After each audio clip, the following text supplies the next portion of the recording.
अस्सलामु अलैकुम वरहमतुल्लाहि वबरकातुह।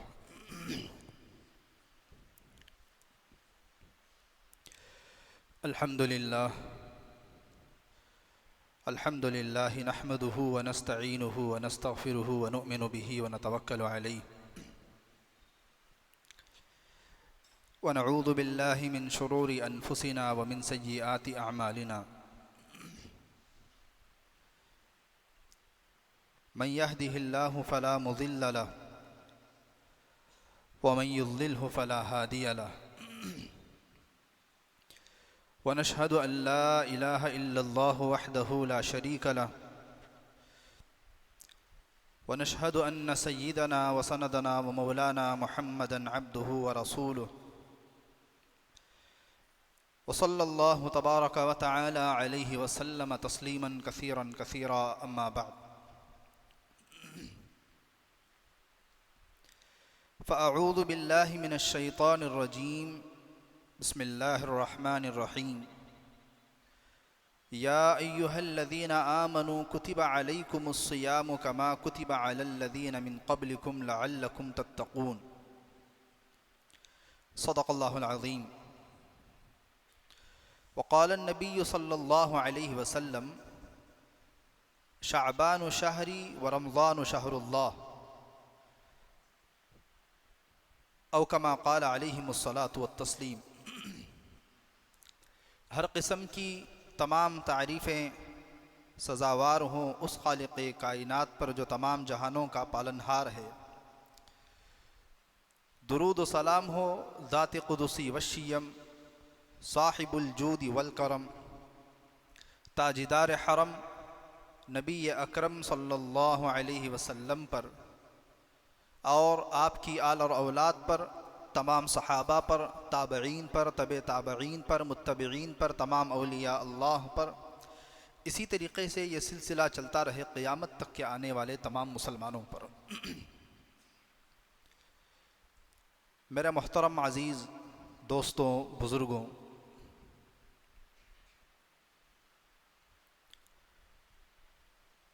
यहूदियों का एक दावा है। वो दावा ये है,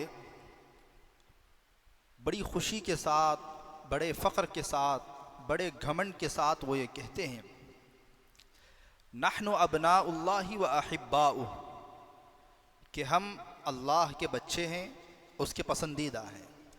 यहूद अपने आप को अल्लाह की औलाद कहते हैं। हम अल्लाह की औलाद हैं और उसके पसंदीदा हैं। अब सवाल ये पैदा होता है कि यहूद ये दावा क्यों करते हैं अल्लाह के औलाद होने का, अल्लाह के बेटे होने का?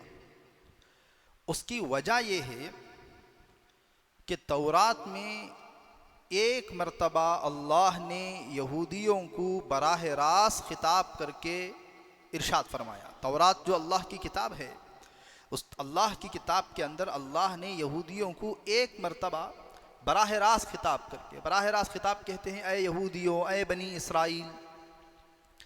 इस एक मर्तबा के खिताब करने पर यहूदियों ने अपने आप को खुदा का बरगुज़ीदा, खुदा की औलाद, खुदा का पसंदीदा समझ गए।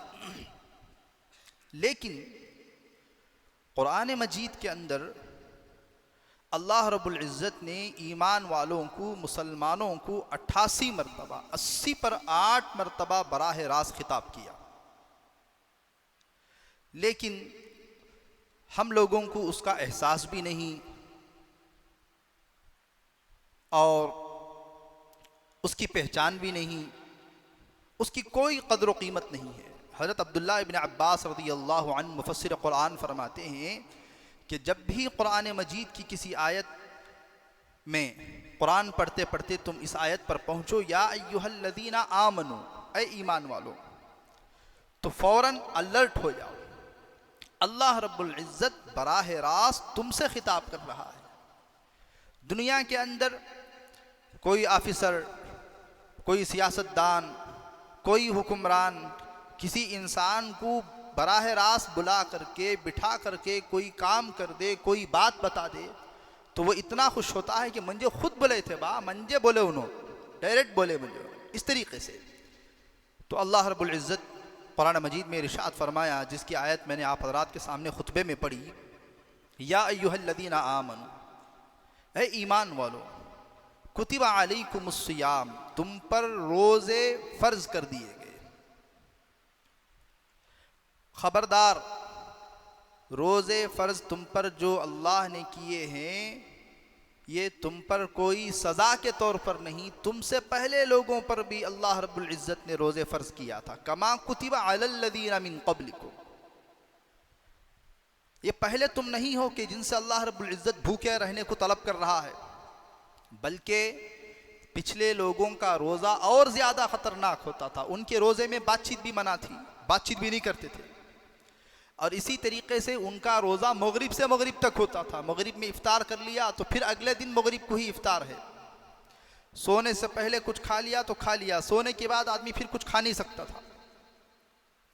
और फिर आगे अल्लाह रब्बुल इज़्ज़त ने फरमाया, ये जो तुम पर रोज़ा मैंने फ़र्ज़ किया है ये इस वजह से नहीं किया कि मेरे ख़जाने में कमी आ जाएगी, साल भर जो है इंसान खाते रहे पीते रहे, मेरे ख़जाने को लूटते रहे, और एक महीना जो है ज़रा देख दिखा करके बचा करके ख़र्च किया जाए ताकि जो है फ़ंड ख़त्म ना हो और माल जो स्टॉक है वो स्टॉक ख़त्म ना हो। ऐसी कोई बात नहीं है। रोज़े जो तुम पर फ़र्ज़ किए गए वो इस वजह से कि लअल्लकुम तत्तकून, ताकि तुम परहेज़गार बन जाओ, तुम मुत्तकी बन जाओ, यही उसका मंशा है और यही मकसद है। लेकिन आज ये जो उन्वान चुना गया ये इस्तिक़बाल रमज़ान से मुताल्लिक़ चुना गया। रमज़ान से पहले किन चीज़ों को दिलो दिमाग में हाजिर रखना चाहिए और उसकी क्या तैयारी करनी चाहिए। बज़ाहिर है रमज़ान अगर 2-3 दिन हो तो अगर कुछ बातें बहुत सारी ऐसी होती हैं, अगर रमज़ान से सिर्फ 2-3 दिन पहले इस्तिक़बाल रमज़ान के उन्वान पर बयान किया जाए तो लोगों को बात तो समझ में आएगी लेकिन अमल करने का वक़्त नहीं रहेगा। लोग कहेंगे कि काश कि ये बातें पहले मालूम हो चुकी होती, हज़रत थोड़ा पहले बयान कर चुके होते तो हम फिर भी थोड़ा सोचते, अब अगले साल देखेंगे, ऐसे टाल देंगे। तो इस वजह से मुनासिब ये समझा गया कि आज इस्तिक़बाल रमज़ान के ऊपर जो है कुछ बातें अर्ज़ की जाए। हज़रत अल्लामा अबुल लैस समरकंदी रहमतुल्लाह अलैह ने एक जगह पर लिखा है कि पिछले जो सलफ़ सालिहीन, जो अल्लाह वाले जो गुज़रे हैं, जो उलमा गुज़रे हैं, वो रमज़ान के आने से 6 महीने पहले रमज़ान को पाने की, उसकी कद्र व कीमत की, रमज़ान में सेहत के बरकरार रहने के लिए अल्लाह रब्बुल इज़्ज़त से दुआएं करते थे 6 महीने पहले से। रमज़ान गुज़र जाने के बाद 6 महीने तक इस्तिग़फ़ार करते थे कि ऐ अल्लाह, रमज़ान में कोई कमी बेशी तो नहीं रह गई, कोई गुनाह तो नहीं हो गया। गोया कि आधा साल रमज़ान के तलब में और आधा साल जो रमज़ान गुज़र गया और उसके अंदर इबादत में जो कमी बेशी हो गई उसकी इस्तिग़फ़ार में, उसकी नदामत में लोग गुजारते थे। अफसोस, सद अफसोस, आज भी मुसलमानों का एक तबका, मुसलमानों की एक जमात ऐसी है जिनको पता ही नहीं चलता कि रमज़ान कब आया और कब गया। 2 दिन याद रहते हैं, एक 26वीं याद रहती है और एक खुतबे का दिन याद रहता है। इसके अलावा उनको कोई और दिन याद नहीं रहता है। लोग तैयारी कर रहे हैं, मुसलमान तैयारी कर रहे हैं। क्या तैयारी कर रहे हैं? खजूर लेके स्टॉक कर रहे हैं, अच्छी बात है। और कंपनियों के अंदर समोसा पट्टी तेज़ी से बन रही है कि अब मुसलमान जो है समोसे बहुत ज़्यादा खाएंगे। तहक़ीक़ करने वालों ने अखबार में रमज़ान के बाद जो है ये बात लिखी थी, मुझे फ़ीसद याद नहीं है, सिर्फ वो शहर बेंगलोर के बारे में था कि बेंगलोर में पूरे रमज़ान में जितने समोसों की फ़रोख्त होती है, अगर मुसलमान सिर्फ उन पैसों की हिफाजत कर ले तो अपनी बड़ी बड़ी यूनिवर्सिटियाँ और कॉलेज कायम कर सकता है, तालीम गाहें कायम कर सकता है। एक साहब आकर के पूछने लगे, हज़रत आपके पास कोई हमदर्द का माजून, हमदर्द की कोई गोली है? मैंने कहा क्यों? कहा रमज़ान में बहुत गैस प्रॉब्लम होता है। मैंने कहा ठीक है। तो फिर उन्होंने कहा कि वो समोसा खाया तो फिर रात तक उतरता नहीं है, अभी से परेशानी है कि समोसा कैसे हज़म होगा या हज़म नहीं होगा। बहुत सारे मुसलमान ऐसे हैं कि मस्जिद बगल में रहने के बावजूद भी रमज़ान के महीने में उनके कदम जो है मस्जिद तक उठते नहीं हैं, चलते नहीं हैं, पता ही नहीं चलता है। ऐसे लगता है जैसा कि अल्लाह रब्बुल इज़्ज़त ने नबी करीम सल्लल्लाहु अलैहि वसल्लम के दौर में एक आयत नाजिल फरमाई थी जब ग़ज़वे तबूक का मौका आया था और सारे मुसलमान जो है तबूक में निकल गए थे, तो कुछ मुनाफिकीन रह गए थे, वो तबूक में नहीं गए। नबी करीम सल्लल्लाहु अलैहि वसल्लम ने जब बुलाकर उनसे पूछा कि भाई आपने तबूक में शिरकत क्यों नहीं की, तो उन्होंने लंगड़े आज़ार पेश किए, लंगड़े उज़ुर पेश किए कि इस उज़ुर की बुनियाद पर हम जंग में शरीक नहीं हो सके, वरना हम हाजिर हो जाते, ज़रा तबीयत ख़राब थी वरना हम हाजिर हो जाते। तो अल्लाह रब्बुल इज़्ज़त ने उनके बारे में फ़रमाया वलौ अरादुल खुरूज, अगर ये निकलने का इरादा रखते लअद्दू लहू उद्दतन, तो कुछ तैयारी तो करते। ये तो लंगड़े आज़ार हैं, लंगड़े उज़ुर हैं, इन्होंने कोई तैयारी नहीं की है। जंग में आदमी जब मुकम्मल तैयारी किया, वर्जिश किया और हथियार उठाया और सब कुछ किया, उसके बावजूद अचानक जंग के मौके पर कोई उज़ुर पेश आ गया, जा नहीं पाया, तो ये अलग बात है। लेकिन ये लोग झूठे हैं, मक्कार हैं, इन्होंने तो कोई तैयारी नहीं की। इनका जंग में निकलने के लिए तैयारी ना करना ये इस बात की अलामत है कि ये अपने कौल में झूठे हैं। फिर अल्लाह ने इरशाद फरमाया वलाकिन करिहल्लाहुम बिआसहुम, बल्कि ये क्या निकलते जंग में, अल्लाह ने ही पसंद नहीं किया कि ये लोग अपनी जगह से उठे।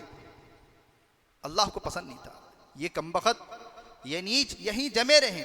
फसब्बतहुम, अल्लाह ने उनको उनके पैर ज़मीन में गाड़ दिए, ये निकलने ना पाए।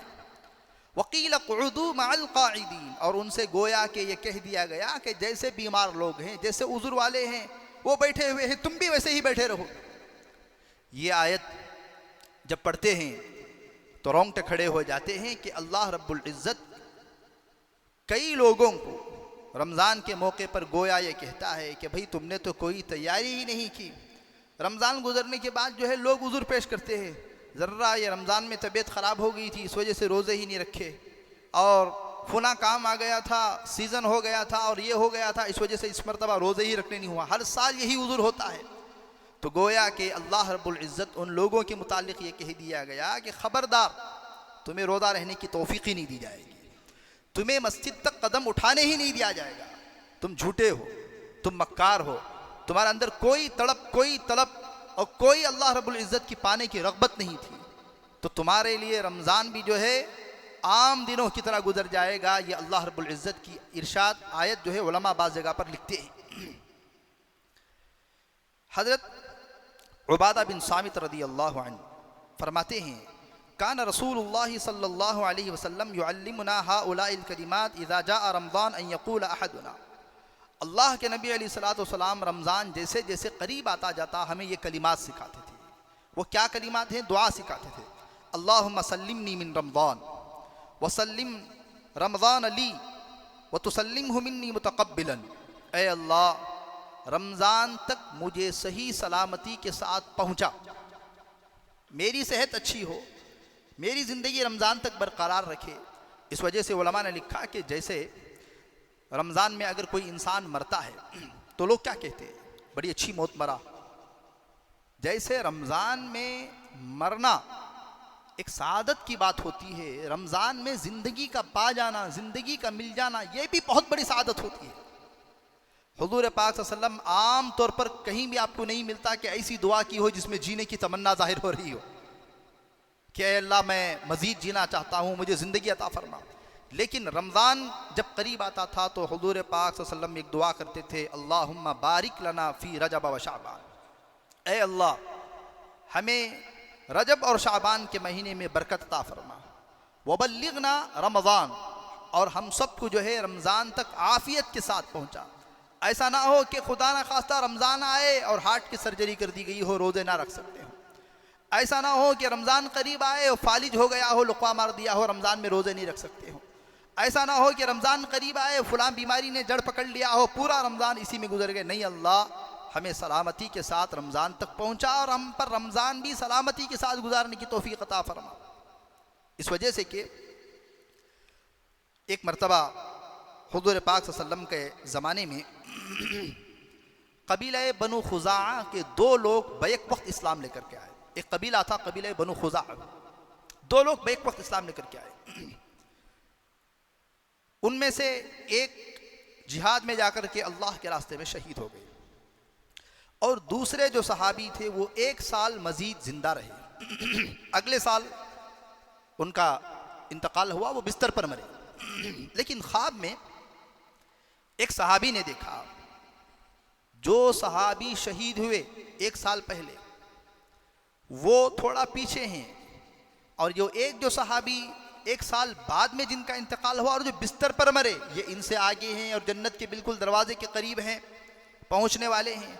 ये दौड़े दौड़े हुजूर पाक सल्लल्लाहु अलैहि वसल्लम की खिदमत में आए और कहा, या रसूल अल्लाह, एक सहाबी तो अल्लाह के रास्ते में इंतकाल हुए, और ये जो दूसरे सहाबी थे ये 1 साल या 2 साल के बाद जो है उनका इंतकाल हुआ था, ये बाद में बिस्तर पर मरे हैं, लेकिन ये आमाल में, नेकियों में उनसे आगे आगे हैं। तो हुजूर पाक सल्लल्लाहु अलैहि वसल्लम ने फरमाया, इन्होंने अपनी ज़िंदगी में 1 रमज़ान मज़ीद पाया था, ज़्यादा मिला था। इस वजह से इंसान को अल्लाह रब्बुल इज़्ज़त ज़िंदगी जो ज़्यादा दे रहा है वो आमाल में ज़्यादती करने की वजह से। 1 रमज़ान का मिल जाना, उन्होंने उस रमज़ान में इतनी इबादतें की कि उनसे आगे निकल गए। इस वजह से हज़रत उमर बिन अब्दुल अज़ीज़ रहमतुल्लाहि अलैह रमज़ान के करीब एक दुआ करते थे, अल्लाहुम्मा अज़ल्ला शहर रमज़ान व हज़र, ए अल्लाह, रमज़ान का महीना बस आ गया, हाजिर हो गया, फसल्लिम हुली वसल्लिमनी फ़ी, हमें भी रमज़ान तक सही सलामती से पहुँचा, रमज़ान भी हमें सही सलामती के साथ पहुँचा। मतलब क्या है, रमज़ान तो आया लेकिन लॉकडाउन के साथ आ गया, ना तरावी हो सकती है, ना इज्तिमाई इबादत हो सकती हैं। रमज़ान तो आ गया, खुदा ना खास्ता फसाद हो करके कर्फ्यू के साथ आ गया। रमज़ान तो आया, बारिश और ज़लज़लों के साथ आ गया। रमज़ान का महीना होने के बावजूद भी इंसान क्या नहीं कर सकता है, अमल नहीं कर सकता है। एक इंसान का सही सालिम होना, सेहतमंद होना भी ज़रूरी है। दूसरा, रमज़ान में भी कोई शर ना हो, कोई फसाद ना हो, ये भी ज़रूरी है, वरना इंसान जो है सही तरीके से इबादत नहीं कर सकता है। और व तुसल्लिम मिन्नी, रमज़ान की हमारी तमाम इबादतों को कबूल फरमा। अल्लाहुम्मा रज़ुक़नी सियामहु व क़ियामहु सब्रन व इहतिसाबा, ऐ अल्लाह, रमज़ान के महीने में जब हम रोज़े रखें और रात में हम क़ियाम करें तो उसमें हमें सब्र अता फरमा। ऐसा ना हो कि ज़ुबान पर शिकवे शिकायतें शुरू हो जाएं कि क्या बा, ये साल रमज़ान में इतनी गर्मी, पूरी ज़बान पलट जा रही है, क्या गर्मी क्या गर्मी क्या गर्मी। रमज़ान में लोगों की शिकवे शिकायतें शुरू हो जाती हैं। हरगिज़ ना कहें, गर्मी है सो है, ज़ुबान से कहने से गर्मी थोड़ी जाएगी, ज़ुबान से कहने से प्यास थोड़ी कम हो जाएगी, ज़ुबान से कहने से ऐसा तो नहीं कि जो है सीना जो है ठंडा हो गया है, लेकिन वो जो सवाब मिलने वाला था वो सवाब रुक जाएगा। इस वजह से मालूम है रमज़ान में अय्याम गर्दिश करते रहते हैं। कभी सर्दी में रमज़ान आता है, कभी कब आता है रमज़ान गर्मी में आता है। गर्मी में आया सो आया, क्या मुसलमान इतने मोम की तरह हो गए कि गर्मी में पिघल जाएंगे? वैसे भी हमारे कर्नाटक के जो इलाके हैं, ये जो इलाके हैं, ये बहुत आफियत के इलाके हैं। आप उधर चले जाएं, नॉर्थ चले जाएं या अरब ममालिक में चले जाएं, फिर वहाँ पता चलेगा कि गर्मी क्या होती है, गर्मी किस चीज़ का नाम है। वहाँ वाले तो, नॉर्थ वाले तो बेंगलोर वालों को, मैसूर वालों को, यहाँ वालों को कहते हैं कि तुम्हारा मौसम तो जन्नती मौसम है, ये जन्नती मौसम है। ये गर्मी को गर्मी गर्मी, ज़बान पलट जा रही है, हलाक सूख जा रहा है, फिर रोज़े रहना मुश्किल हो जा रहा है। ये सारी बातें बहाने जो है नहीं चलेंगे। फिर फरमाया व इहतिसाबा, ऐ अल्लाह हमें सवाब का यकीन भी अता फरमा। ये जो गर्मी हो रही है, ये जो प्यास लग रही है, इस पर मैं सब्र करूँगा, अल्लाह मुझे सवाब देगा। मैं रात में तरावीह को खट रहा हूँ, अल्लाह रब्बुल इज़्ज़त इस पर मुझे सवाब देगा। और फिर फरमाया वर्ज़ुक़नी फ़ीहल जिद वल इज्तिहाद वल क़ुव्वा वन निशात, ऐ अल्लाह इस महीने में मुझे क़ुव्वत अता फरमा, निशात, चुस्ती अता फरमा। ऐसा ना हो कि सुस्ती काहे लेगी, रमज़ान में भी ऊँगते ऊँगते गुजार रहे हैं, रमज़ान में भी कोई इबादत नहीं हो पा रही है। अब फिर फरमाया व अइज़नी फ़ीही मिनस्सामा वल फ़त्रा वल कसल वन नुआस, इस महीने में बीमारियों से, बलाओं से और सुस्ती से और ऊँगते रहने से, नींद के ज़्यादा हो जाने से भी अल्लाह हम तेरी पनाह चाहते हैं। एक सुई अता फरमा, तरावी हो रही है तो आंखें पूरी खुली हुई हों, ऐसा नहीं कि तरावी में खड़े होकर के ऊँग करके झूम रहे हों। लोगों की परेशानी है ना, रमज़ान में हाफिज़ साहब अगर 10 मिनट ताख़िर कर दें हज़रत ताख़िर हो गई, जल्दी कीजिए। बाज़ जगहों से ये ख़बरें मिली कि हाफिज़ साहब को मस्जिद से तरावी से इस वजह से निकाल दिया गया कि 10 मिनट ताख़िर से पढ़ाते थे। फिर लोगों को तकलीफ़ होती भी, जल्दी जाना। वो 10 मिनट जाकर के सीधे बिस्तर पर जाएंगे, हरगिज़ नहीं जाएंगे। अभी इनको शरबत भी पीना है और माँ बकिया जो इफ्तार में कमी पेशी रहेगी वो भी पूरा करना है, और रात देर तक जो है अल्टे भी मारना है। इस वजह से जल्दी जाना है। बाहर जाकर के घर में ऐसा नहीं कि फ़ौरन जाकर के सो करके 2:30 बजे उठ करके तहज्जुद में खड़े हो जाएंगे। बाहर मुसलमान नौजवान जो है गप्पे मारेंगे और 1 बजे सोएंगे, 1:30 बजे सोएंगे, फिर माँ को बीवी को परेशान करते रहेंगे। अब वो उठाती रहेगी, सहरी को उठा नहीं जा रहा है, आखिरी वक्त में उठे और फिर अजान चलते रहती है, तब तक भी सहरी हो रही है। उसमें रोज़ा भी गया, वक़्त भी गया, सब कुछ गया। वफ़िक़नी फ़ीही लैलतुल क़द्र, ऐ अल्लाह रमज़ान में जो लैलतुल क़द्र होती है, अल्लाह वो रात मुझे नसीब फरमा। वजअलहा खैरन ली मिन अल्फ़ शहर, ऐ अल्लाह जो 1000 महीनों से बेहतर वाली रात है वो हमें जो है रात अता फरमा। तो ये सब रमज़ान से पहले की तैयारी है। तो रमज़ान से पहले, रमज़ान के अंदर जो कुछ भी किया जाता है उसका एहसास होना चाहिए। अब एक बात याद रखिए, बाज़ लोग आधा रमज़ान जो है खाने में गुजारते हैं और आधा रमज़ान शॉपिंग में गुजार देते हैं। अल्लाह वाले जो नेक मुसलमान के घराने आप उठा करके देखें, उनकी तारीख़ पढ़ें, जाकर के उनसे पूछें। आज भी अल्लाह का शुक्र है ऐसे नेक लोगों के घराने मौजूद हैं कि जिनकी तैयारी ईद की, कपड़ों की और दूसरी चीज़ों की वो रमज़ान से पहले ही मुकम्मल कर ली जाती है।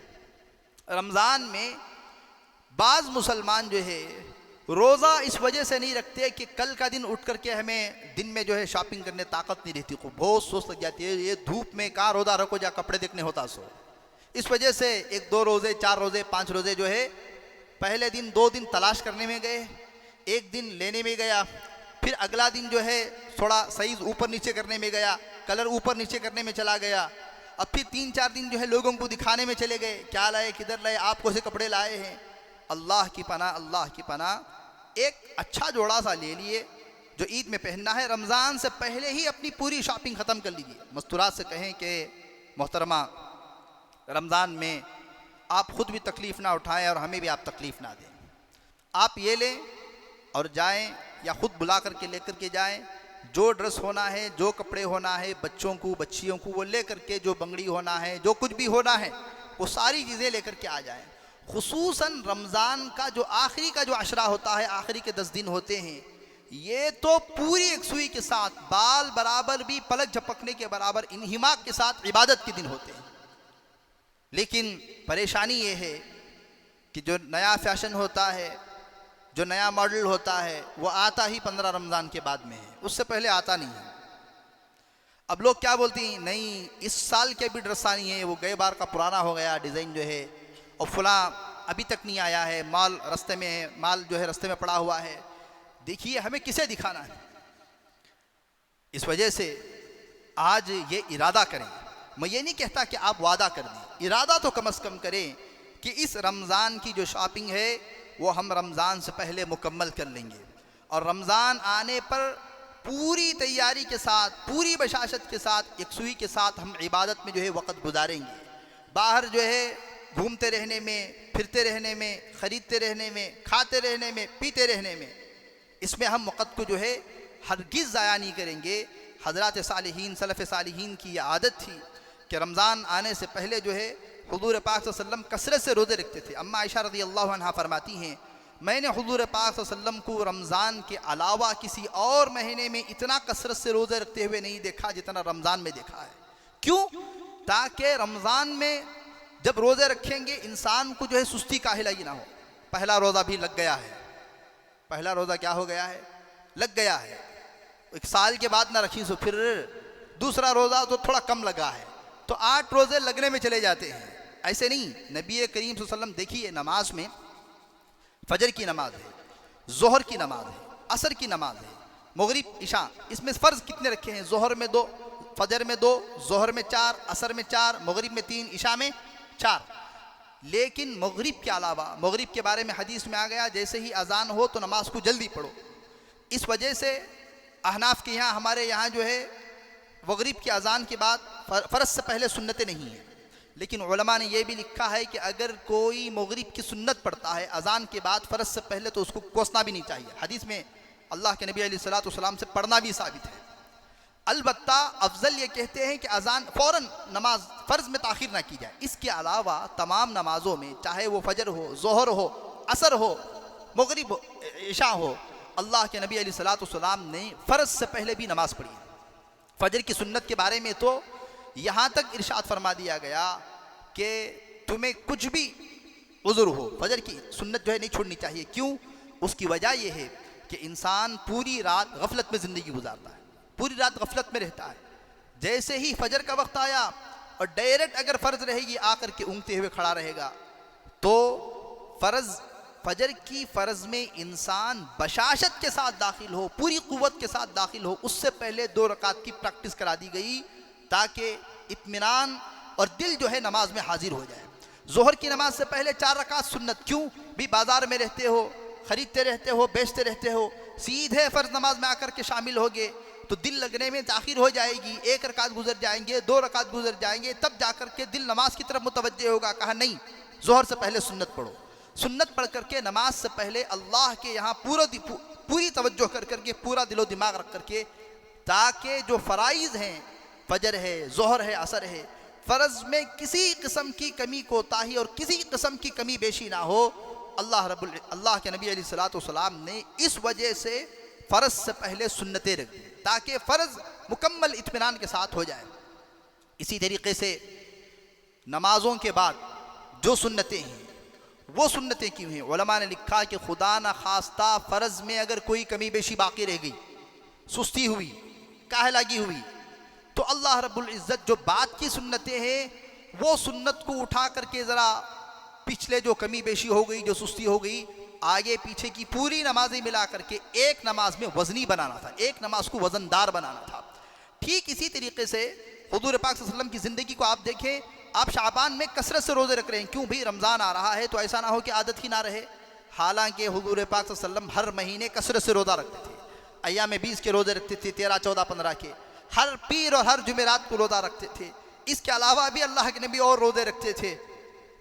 हमारी तरह जो है रमज़ान के रोज़े हज़रात सहाबा ने और हुज़ूर सल्लल्लाहु अलैहि वसल्लम के ज़माने में इतना खा पी करके नहीं गुजारे हैं जितना हम खाते हैं। अल्लाह की पनाह, अल्लाह की पनाह। स्टार्टर्स में क्या है भी, मेन कोर्स में क्या है, फिर आखिर में जो है स्वीट क्या है, ये सब सिस्टम नहीं था। अजीज़ दोस्तों, बुज़ुर्गों, अल्लाह के लिए देखिए, हारून रशीद के ज़माने में एक ईसाई पादरी हकीम, जो हकीम भी था, वो हारून रशीद के पास आया। उन्होंने कहा कि तुम्हारे कुरान और हदीस में तुम्हारे अल्लाह के रसूल ने शरीयत के मुताबिक और अहकामात के मुतालिक बहुत सारी बातें फरमाई हैं। क्या हलाल है, क्या हराम है, और क्या जायज़ है, क्या और क्या नाजायज़ है, अखलाक क्या है, फ़ुलां क्या है, फ़ुलां क्या है। लेकिन सेहत के मुतालिक तुम्हारे कुरान ने क्या फरमाया? सेहत। तो हारून रशीद रहमतुल्लाह अलैह ने उस वक़्त के उलमा को, जो उनके दरबार में मौजूद थे, बादशाहों की आदत थी कि हमेशा वो उलमा को अपने साथ में दानिशवरान को रखते थे। तो एक आलिम दीन खड़े हुए फरमाया, अल्लाह रब्बुल इज़्ज़त ने कुरान मजीद के अंदर इरशाद फरमाया, कुलू वशरबू वला तुसरिफू, खाओ और पियो लेकिन इसराफ ना करना। जितना मैदा चाहे, जो मैदा चाहे उसे वो दो, उससे ज़्यादा उसको ना दो। तो उस हकीम ने फरमाया कि ये तो इतनी ज़बरदस्त उसूली बात हो गई कि पूरी यूनानी हकीमी किताबों का निचोड़ इस एक आयत के अंदर आ गया। खाओ और पियो और इसराफ ना करो।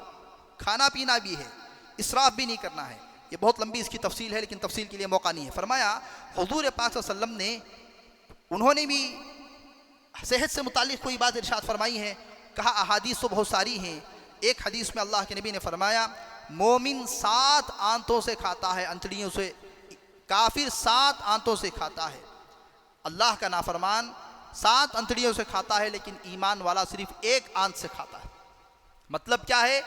ईमान वाला थोड़े खाने पर इत्तिफाक करता है और जो गैर लोग होते हैं वो अपने मैदे को भरते। एक और हदीस में अल्लाह के नबी ने फरमाया, मैदा तमाम बीमारियों की जड़ है। तो फरमाया ये कुरान और ये हदीस, ये पूरी तिब का और पूरी डॉक्टरी का और पूरी हकीमी का खुलासा और निचोड़ है।